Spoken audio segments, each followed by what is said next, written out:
Adquiram livros e cursos sobre a fé católica, clicando nos links na descrição. Estamos aqui de novo.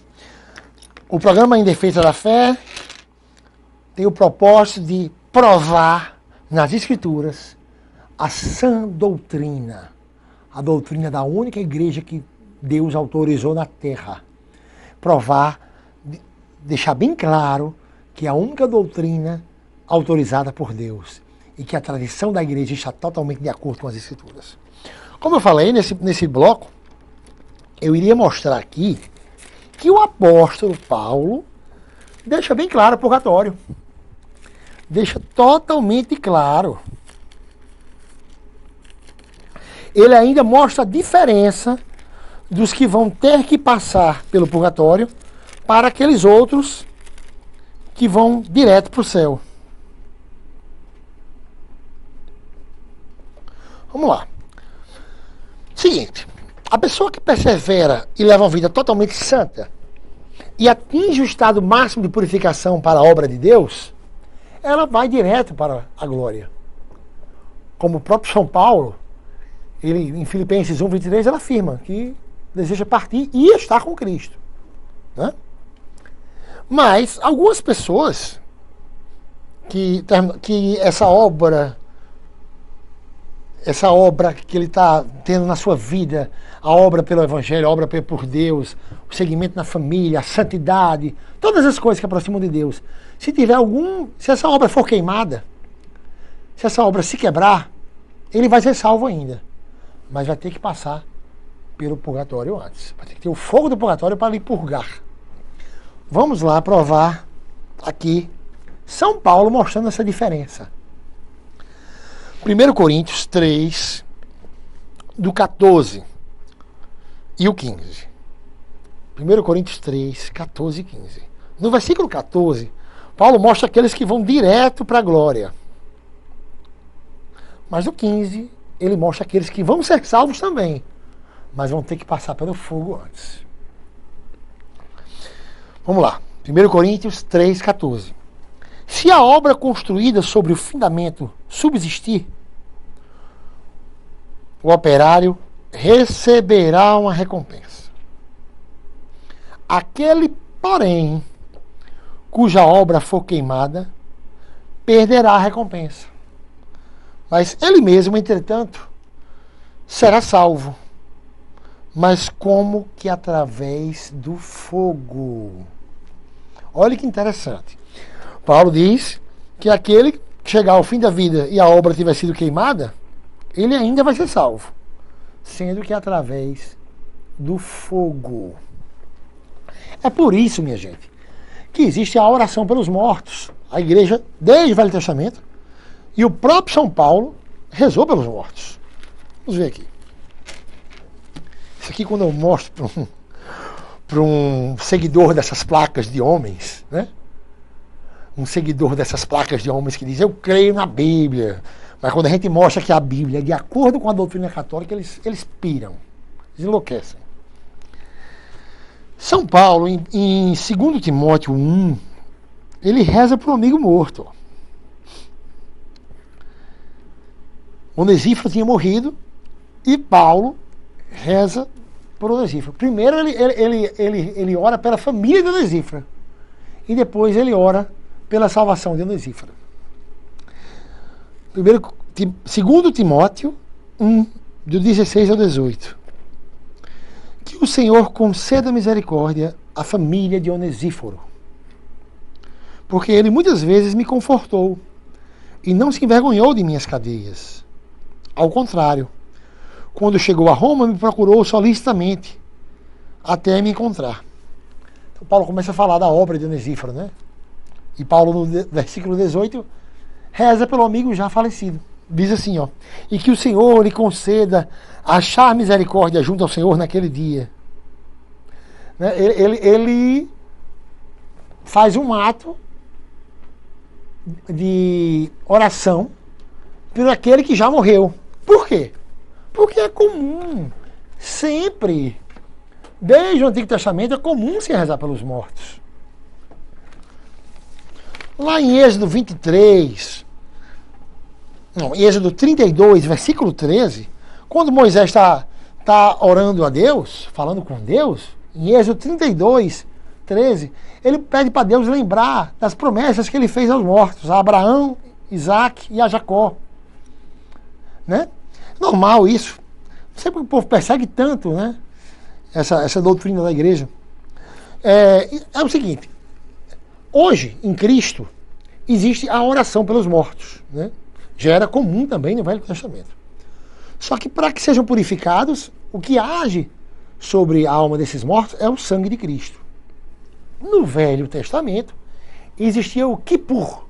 Kippur, um termo hebraico, um costume judaico, está lá em Levítico 4, versículo 5. O Kippur era um ato sacrificial para expiação de pecados. Era realizado para o pecado dos próprios vivos. Né? O Kippur era um ato de expiação pelos pecados.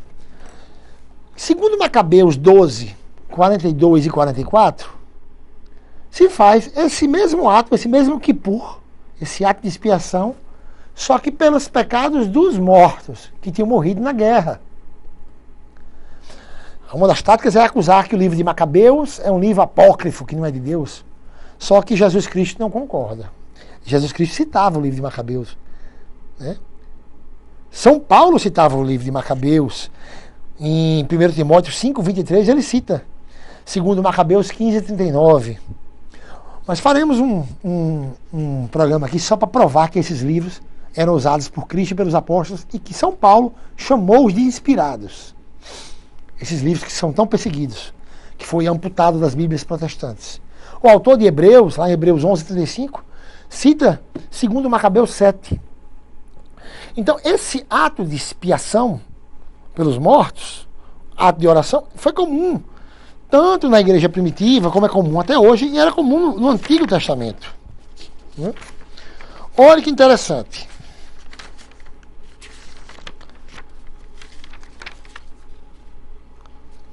Aqui, em 1 Coríntios 15, 29, diz assim, se não fosse assim, que proveito teriam aqueles que se esgotam pelos mortos? Se os mortos não ressuscitam, por que se esgotam por eles? Essa é a tradução da CNBB, da Bíblia da Comissão dos Bispos. Né? Olha que interessante. Desde o Velho Testamento, era comum celebrações em honra dos mortos. Segundo Crônicas 32, 33. Ezequias adormeceu entre seus pais e foi sepultado na parte superior dos sepulcros dos filhos de Davi. Todos os judeus, habitantes de Jerusalém, lhe prestaram as honras fúnebres. Honraria aos mortos é coisa do povo de Deus. Somente o povo de Deus faz honraria aos mortos. Ah, mas isso aqui é o Velho Testamento. O Velho Testamento é sombra do Novo. Está em Hebreus 10, 1. No Novo Testamento também se faz honraria aos mortos. Atos 8, 2 diz, alguns homens piedosos trataram de enterrar Estevão e fizeram grande pranto a seu respeito. Né? Se você vê, a Bíblia, desde a criação, tinha missa de sétimo dia. Honras fúnebres no sétimo dia. Gênesis 50, 10. Quando a eira de tarde, além do Jordão, fizeram uma grande e solene lamentação, e José celebrou em honra de seu pai um pranto de 7 dias. A gente vê várias vezes a questão dos 7 dias na Bíblia. Porque é o seguinte, minha gente. O morto, ele é congregado à sua comunidade. O morto, ele está congregado à sua humanidade, à sua comunidade. Então, toda a comunidade, ela faz honraria aos mortos. Se você for numa missa, antes da missa, vão dizer o nome dos mortos. Foi invenção da igreja? Não, desde a igreja primitiva. Lá em Coríntios 11, 30, quando Paulo está falando da ceia eucarística, ele diz, e há entre vós muitos enfermos e muitos mortos. Olha que coisa incrível. Diz que há entre vós muitos mortos. Por quê? Porque o morto, ele é congregado a seu povo. Vamos lá? Gênesis 25, 8.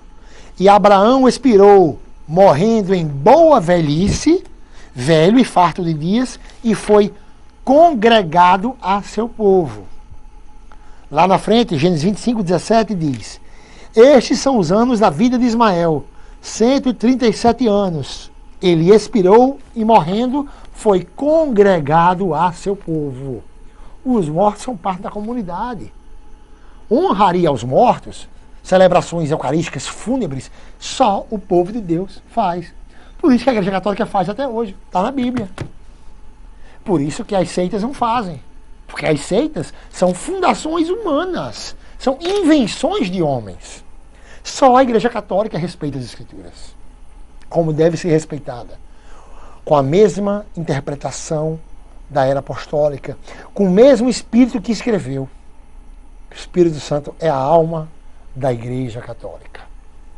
E, minha gente, o livro Em Defesa de Nossa Senhora, o livro Um Filho em Defesa da Mãe, já está nas bancas. Você pode encontrá-lo, quem é de outra cidade, qualquer cidade do Brasil, você pode ir em qualquer loja católica e pedir o livro da editora Martiria, Um Filho em Defesa da Mãe. Ou então você compra online.